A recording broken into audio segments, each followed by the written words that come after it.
What's going on, everybody? It's Achilles LBT coming at you with a brand new video, and in today's video this will be the first of another attempted new series that I'm going to bring to the channel. This one I actually think I'm going to completely follow through on because it doesn't have anything to do with MVP or anything like that, so it's not going to be anywhere near as tedious, but it is actually going to be just as much fun, if not even more fun. Now, to get into what it is, and I don't want dedicated support players to get mad that may or may not be watching this video, but this is just purely based on my own personal opinion.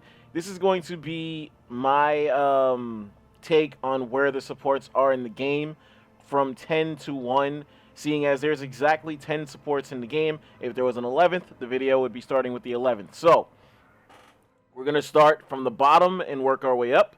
And that's exactly why you see Tassadar where you're seeing him right now, because in my personal opinion, while I think Tassadar does have upside in certain spots, this is purely based on what I think of these characters as supports, or more so how I view them as pure healers. So, with that being said, here you are, number 10, Tassadar.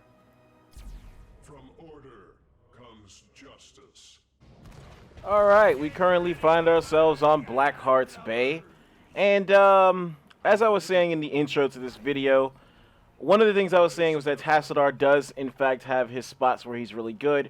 Any situation that sees him with another support means he's going to be really good. So, the friendly composition will be a Dahaka, a Stitches, myself as Tassadar, Malfurion, a Nazebo going against an Azmodan, Diablo, Abathur, Raynor, and Lily. So, yeah, I am not a hardcore Tassadar user, so this could actually end up being a really good video for all the wrong reasons, but we'll see how this goes.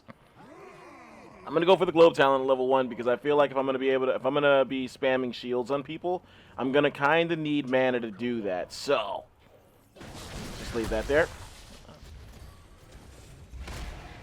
My whole objective here is going to be to make sure that I have shields on my teammates as much as possible.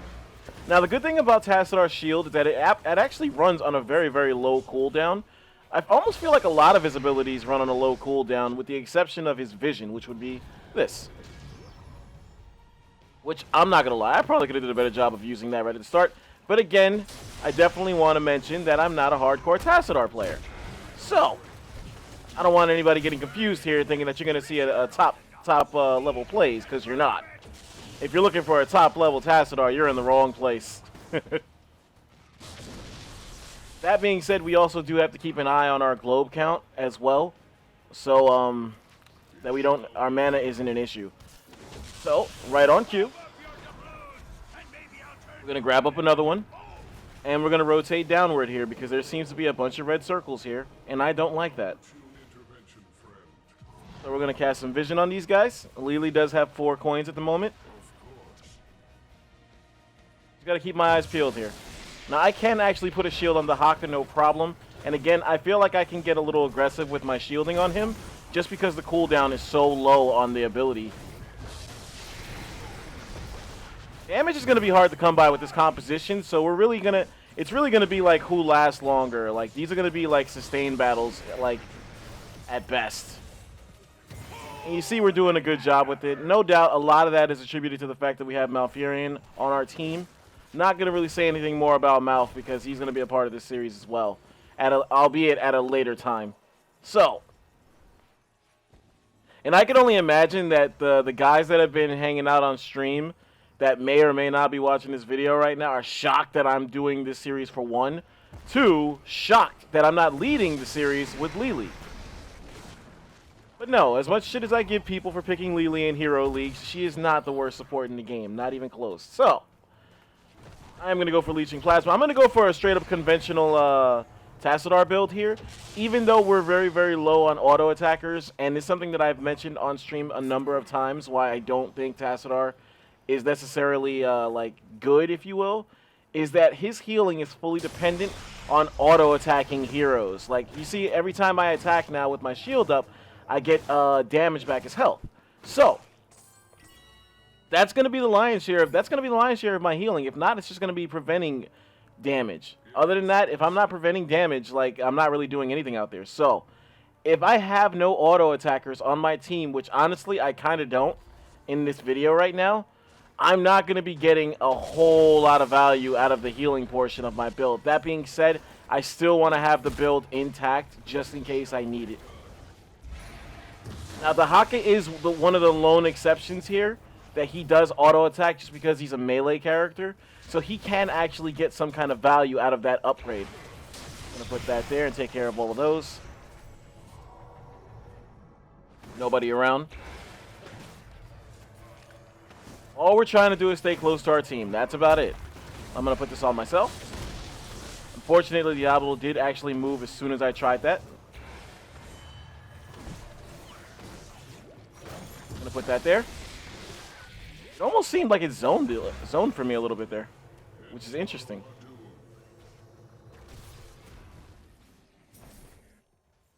Tassadar does have his times where he actually is kind of fun to play. Because I'm not going to lie, I am actually having a bit of fun right now playing him for some reason. I honestly cannot explain it. But I am having fun.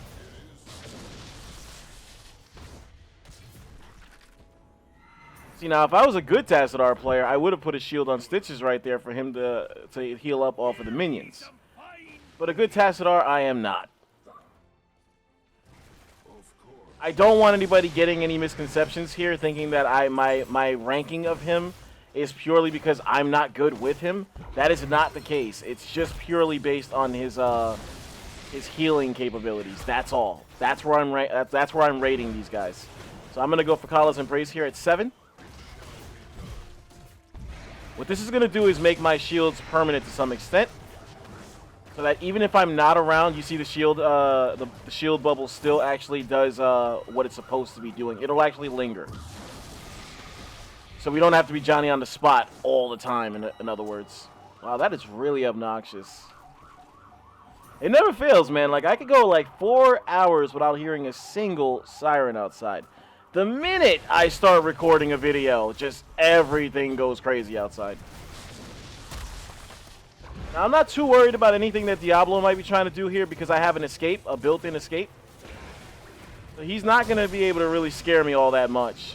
And again, we have Malfurion on our team, so that kind of shuts down a lot of what they're trying to do.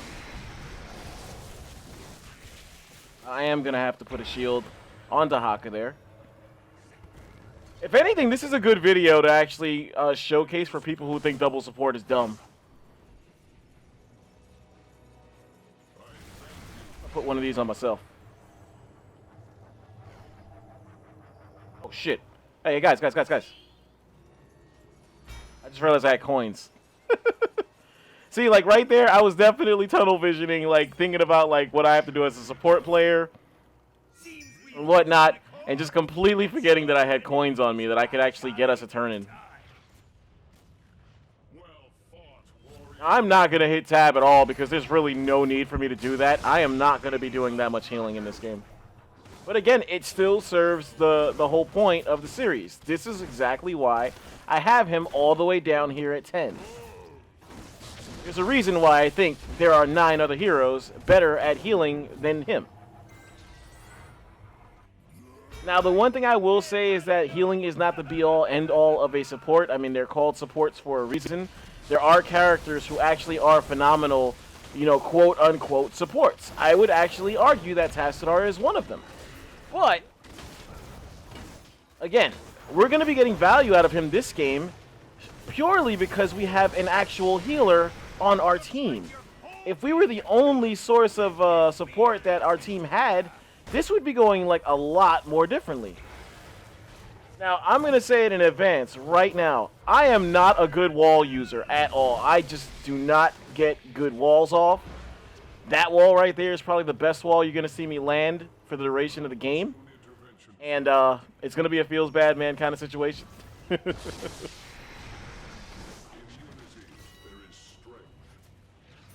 You would think I would actually be really solid at throwing walls down, seeing as I'm like I'm really good with Leoric and Entomb. It's pretty much the same premise, but a different kind of wall. I want that globe. Okay, I meant to put that on myself. That's why a lot of people do the alt for self-casting. Our Zebo is all alone up here. So we're going to mitigate that damage. Alright. Zebo's going to be just fine. Stitches does have somebody trapped right there. We're going to put a wall right there. Block off the whole team. Look at that! We're going to put a shield down. This is exactly where we can see what we can do. Malfurion did elect to go for the healing ult. Not a bad choice. Oh, I'm taking so much damage. Oh my god, I did not think I was going to get hit that hard. Look at Zebo doing work.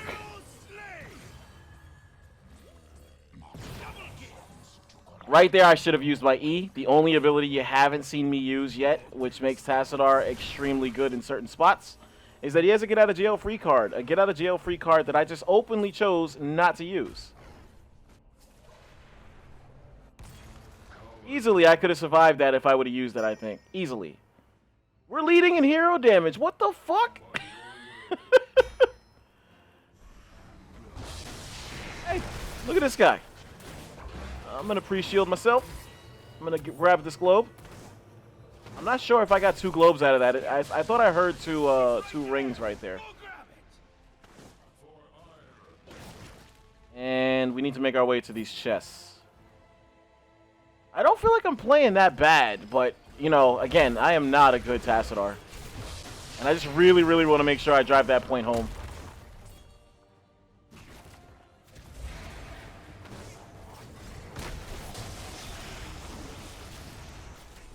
It does actually go to show you quite a bit about this hero that I'm not talenting into his 1 damage ability all that much.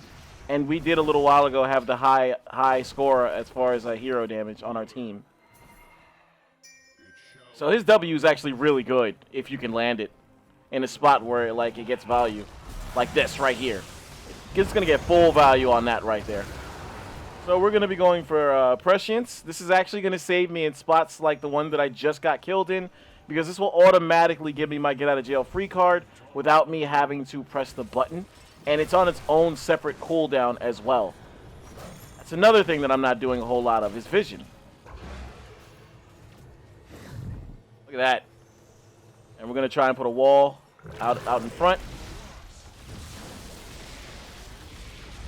Again, this thing is hitting so hard right now. Like, unusually hard. I'm going to put a shield on him right there. We're going to stay by Malfurion. I'm going to put another shield on Stitches.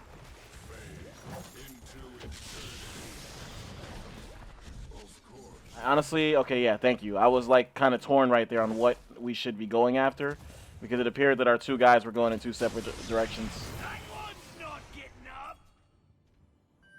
I'm gonna pre-shield myself. That's something that I haven't been doing at all. And I should be able to get 2 more globes from this right here. Help us right here, please. Yeah, I did lose my hero damage. It was fun while I had it.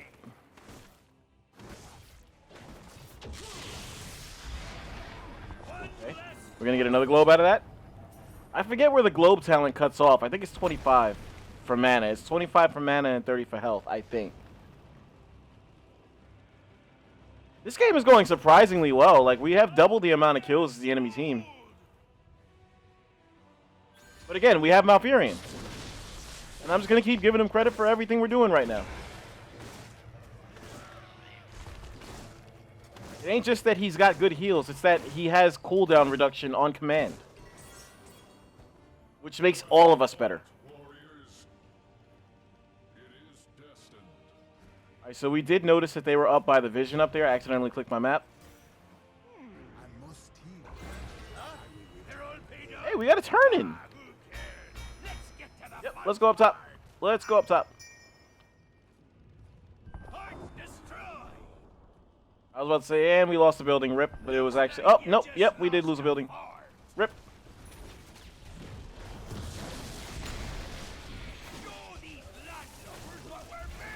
Put another shield on Stitches.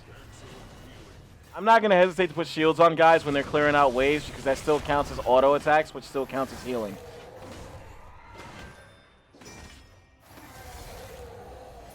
We're going to go for Dimensional Warp here at 16. This is actually going to make it so that we have our own way of healing ourselves every time we go into our Dimensional Shift. Could not remember the name of that ability. Again, this is just a really, really typical standard Tassadar build. I mean, if it ain't broke, don't fix it. Tassadar is one of those heroes that there's no need for you to reinvent the wheel. The thing I like about Prescience is that it's got its own cooldown. So it doesn't count as your regular ability, so you can actually Dimensional Shift twice in one team fight. And again, now that we're at 16, that shift is actually going to be healing us too. And we get a speed boost from it as well. We're going to put that on Stitches. Oh man, that was so good. Trying our best to keep him alive there. Obviously, we didn't succeed. I'm going to put that on Zebo. Look at the Haka go. He's got all their shit. Wow. That went a lot better than I thought it would. That's crazy. The video is supposed to be about healing, and I almost feel like I'm showcasing something about damage. I'm gonna turn in my coins because I don't want any. I don't want to be holding all this.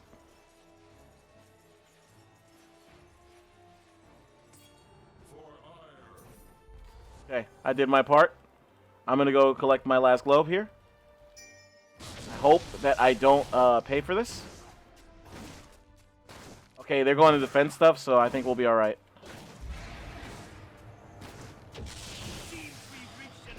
There we go. So now we just got extra mana as well, so we can get really spammy with our abilities here. Shields for everybody. Let's grab that just in case.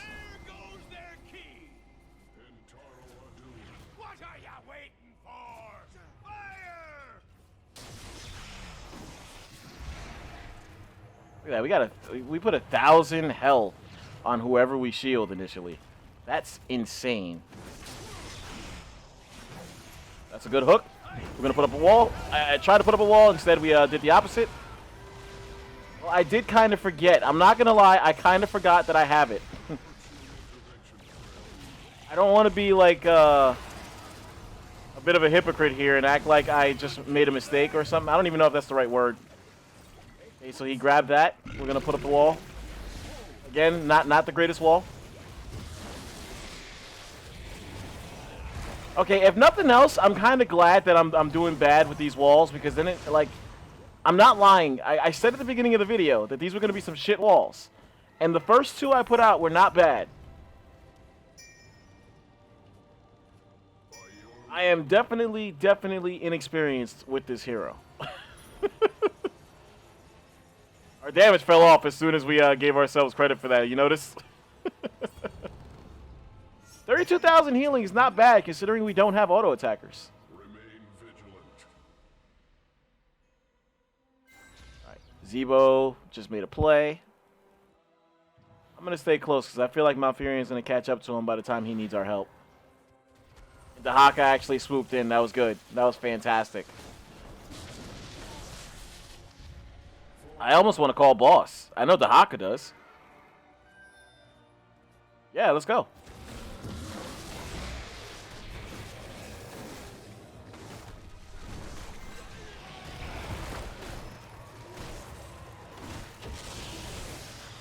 I will have vision on me, so I think we'll be okay.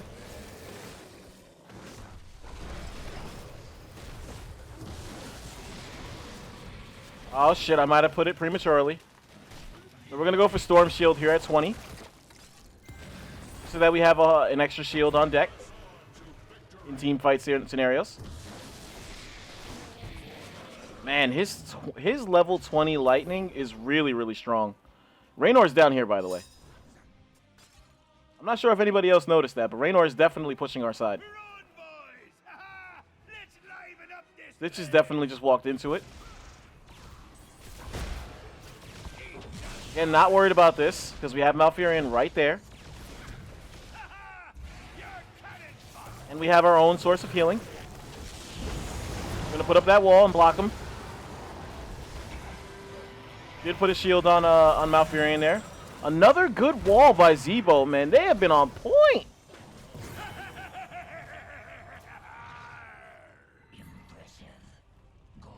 I'm not sure if, like, no, that would have been another good wall. This Zebo is just really, really on point with these walls.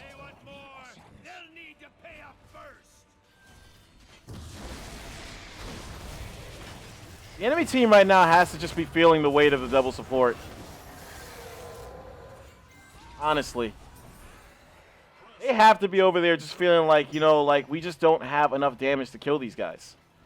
Because not only do we have double support, but we also have double warrior.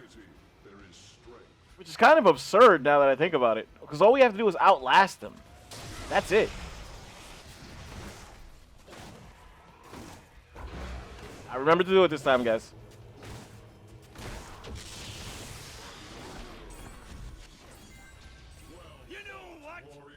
Look at that! Everything is going in our favor at the moment. And I'm actually having fun. I think that's the biggest thing to take away from this right now. Usually when I play Tassadar, I find myself out there falling asleep. And here I am playing him in this video, and I'm having so much fun. Not gonna lie, maybe it's because we're winning, and maybe it's because we have a Malfurion. I actually think it has a lot to do with that. Both. This should be game, right here. I could have finished with no deaths if I wasn't a complete Tassadar noob. Unfortunately, I am, though. Oh, no! Zebo! Alright, just did not want to lose him. We're going to put that sick wall right there that he's going to slam me into. Look at that. That's a dead dude. That's a dead Diablo. Alright, let's swoop in. We're going to swoop. All we got to do is swoop. Put the finishing touches on this thing. There you go. Well played, all. So, that was number 10. Tassadar. I'm not going to lie. That game went all kinds of better than I thought it would. I definitely think this guy was the MVP for sure. I think Malf actually might have been the only other guy I would think of that should have been ahead. But, yeah. Hey, we actually got a... we got a Tassadar specific one here. I'll take it. I will take it. That's a pretty sick icon too for that protector thing. That's cool. And we got full page on that game. That's fantastic. So yeah, it's ironic that they threw me in a lobby in a situation where I said at the beginning of the video that there are some occasions, there are some spots where Tassadar is actually really good. And we just so happen to be thrown in one of those situations when we queued up for this game. That situation being a double support situation where Tassadar's natural abilities kind of make him a bit of a flex character in a way. Like, they make him like the actual, like, hardcore, true support. All we were doing out there was putting shields on people when they needed it, laying little AoE damage in spots where we were able to, like, without getting caught or anything like that. And granted, we did have a get out of jail free card that we did not use at all. Like, I didn't use a single dimensional shift the entire game, and that's the only reason we died. So, all in all, Tassadar is actually a good hero if you just, like, look at him as a hero. But he's not a good healer. And that's really the only reason that I have him down here this low. Because he does a lot of things really, really well and brings a lot to the table as far as being an actual quote-unquote support. But when it comes to raw healing, he's just not where it's at. And that's exactly why he's down here at 10. Because he offers the least amount of healing of all the support characters in the game. Again, the only way you get, like, really, really hardcore value out of his healing is if you have auto attackers on your team. If I had auto attackers on my team, multiple auto attackers, you might have seen this number a lot higher. but we did not have that many outs for auto-attacking heroes, so that's kind of where we stand. So that'll be it for this video. Hopefully it gets a positive response. We are gonna go through this no matter what. I do mean it this time. Damn it, if I have to, I'll record all of the videos, if not as many of them, right now. I'll do it today and upload one every day for the entire week after, like, starting today. I will actually, you see the time right now, it's 9:21 a.m. by the time we finish this video. I am actually gonna try and bust my ass to get these videos done in one day if I can. If not, you're just gonna have to deal with it. But we're gonna try and get these support videos done so that we have a whole array of videos to go for the entire week.